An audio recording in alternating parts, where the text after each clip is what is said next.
आकाशवाणी मध्य प्रदेश से प्रस्तुत हैं प्रादेशिक समाचारों के साथ मैं अभिषेक कटियार। सबसे पहले इस बुलेटिन के मुख्य समाचार। प्रधानमंत्री नरेंद्र मोदी आज 2 दिन की सऊदी अरब की यात्रा पर होंगे रवाना। पृथ्वी दिवस के अवसर पर आज कई कार्यक्रमों का आयोजन। केंद्रीय मंत्री अमित शाह पृथ्वी बचाओ सम्मेलन का करेंगे उद्घाटन। ईसाई धर्मगुरु पोप फ्रांसिस के निधन पर देश में 3 दिवसीय राजकीय शोक और प्रदेश में जलगंगा संवर्धन अभियान के तहत कार्यक्रमों का आयोजन जारी। अब समाचार विस्तार से। प्रधानमंत्री नरेंद्र मोदी आज से सऊदी अरब की 2 दिन की सरकारी यात्रा पर रवाना होंगे। वे क्राउन प्रिंस और प्रधानमंत्री मोहम्मद बिन सलमान के निमंत्रण पर वहां जा रहे हैं। श्री मोदी की ये तीसरी सऊदी अरब की यात्रा होगी। दोनों देशों के बीच व्यापार, ऊर्जा, रक्षा और लोगों से लोगों के बीच गतिशील सहयोग है। प्रधानमंत्री की ये यात्रा ऐसे महत्वपूर्ण समय पर हो रही है जब सऊदी अरब ने अपनी अर्थव्यवस्था के विविधीकरण के लिए वर्ष 2016 में आरंभ व्यापक राष्ट्रीय रणनीति पर तेजी से काम करना शुरू किया है। ये पहल महत्वाकांक्षी दृष्टिकोण 2030 एजेंडे के अंतर्गत की जा रही है। आज पृथ्वी दिवस है। इस अवसर पर देश में विभिन्न कार्यक्रमों का आयोजन किया जा रहा है। केंद्रीय गृह मंत्री अमित शाह नई दिल्ली के राष्ट्रीय कृषि विज्ञान परिसर NASC में पृथ्वी बचाओ सम्मेलन का उद्घाटन करेंगे। सम्मेलन में 1200 प्रतिनिधि भाग ले रहे हैं। केंद्रीय मंत्री नितिन गडकरी और भूपेंद्र यादव भी अलग अलग सत्रों को संबोधित करेंगे। सम्मेलन में जलवायु और हरित नवाचार में परिवर्तनकारी बदलाव का नेतृत्व करने वाले 15 अग्रदूतों को भारत स्थिरता पुरस्कार 2025 भी प्रदान किया जाएगा।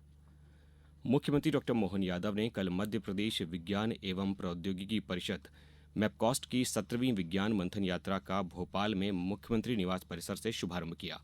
उन्होंने प्रतिभाशाली भावी वैज्ञानिक बच्चों को बधाई देते हुए उनके साथ संवाद किया। मुख्यमंत्री ने इस अवसर पर विद्यार्थियों के साथ टेलीस्कोप द्वारा विभिन्न ग्रहों को देखा।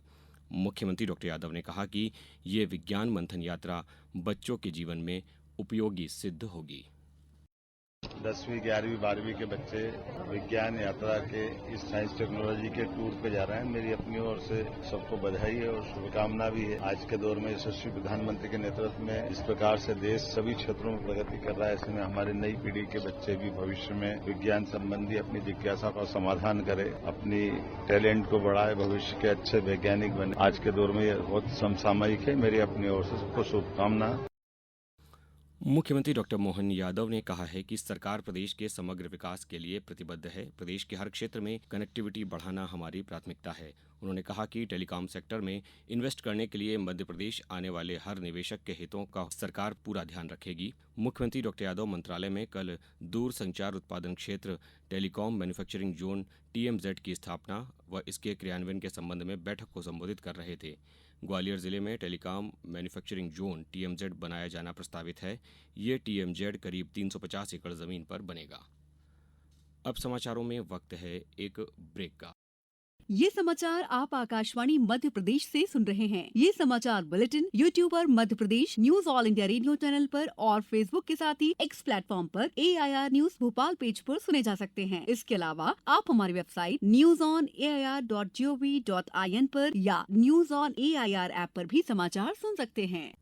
समाचारों में पुनः आपका स्वागत है। भारत सरकार ने आज पोप फ्रांसिस के निधन पर 3 दिवसीय राजकीय शोक की घोषणा की है। आज और कल 2 दिवसीय राजकीय शोक मनाया जाएगा, जबकि अंतिम संस्कार के दिन 1 दिवसीय राजकीय शोक मनाया जाएगा।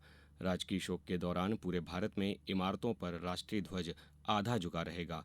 मुख्यमंत्री डॉक्टर मोहन यादव ने भी शोक व्यक्त किया है। उन्होंने कहा कि मानवता और सेवा से परिपूर्ण पोप फ्रांसिस के जीवन से मानव सेवा की प्रेरणा मिलती है। जलगंगा संवर्धन अभियान में पंचायत एवं ग्रामीण विकास विभाग मंत्री प्रहलाद सिंह पटेल ने कल खंडवा विकासखंड के ग्राम कावेश्वर में नर्मदा की सहायक नदी कावेरी के उद्गम स्थल में श्रमदान किया। उन्होंने कहा कि संगम चाहे नदियों का हो चाहे वृक्षों का हो, वो जीवन देता है। उन्होंने कहा कि पौधे लगाकर प्रकृति की रक्षा करें। वन को बचाना है तो वनवासियों की तरह सोचना होगा। मंत्री श्री पटेल ने कावेश्वर में सामुदायिक भवन निर्माण के लिए 50 लाख रुपए की स्वीकृति भी प्रदान की।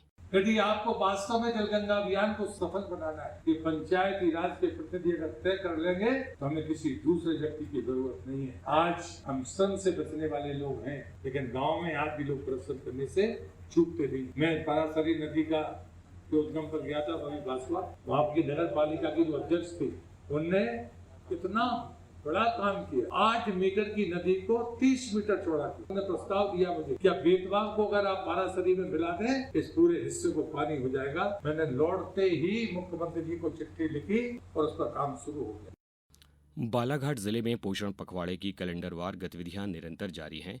कल आंगनवाड़ी केंद्र कोसमी, समनापुर एवं लिंगा में अति गंभीर कुपोषण व मध्यम गंभीर कुपोषण बच्चों की स्वास्थ्य जांच की गई।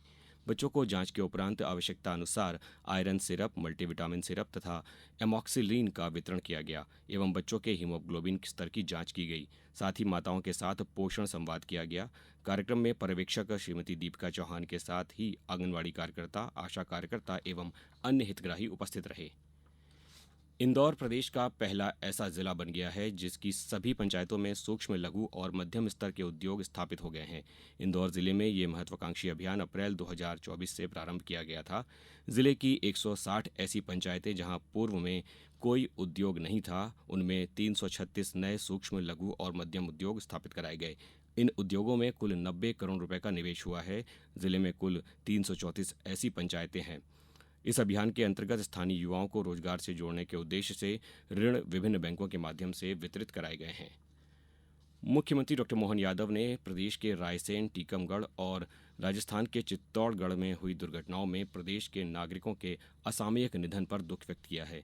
मुख्यमंत्री डॉक्टर यादव ने मुख्यमंत्री स्वेच्छानुदान से सभी मृतकों के परिजनों को 2-2 लाख रुपए एवं गंभीर रूप से घायलों को 50-50 हजार रुपए की आर्थिक सहायता राशि प्रदान करने के निर्देश दिए हैं।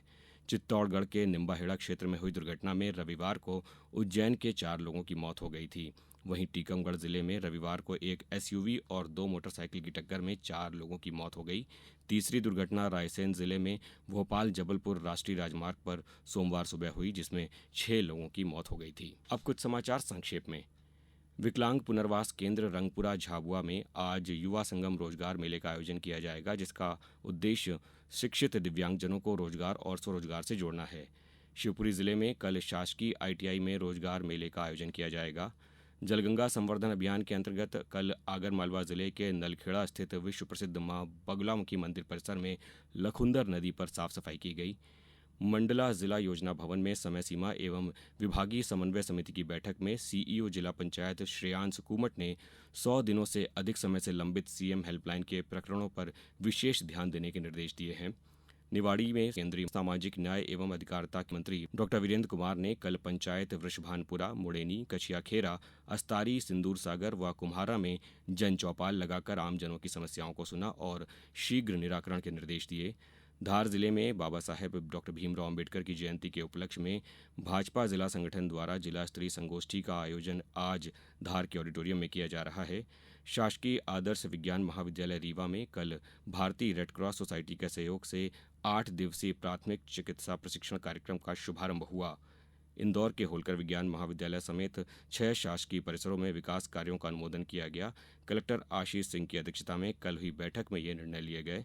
और आईपीएल क्रिकेट में कल रात कोलकाता में गुजरात टाइटंस ने कोलकाता नाइट राइडर्स को 39 रनों से हराकर अपनी 6ठी जीत दर्ज की।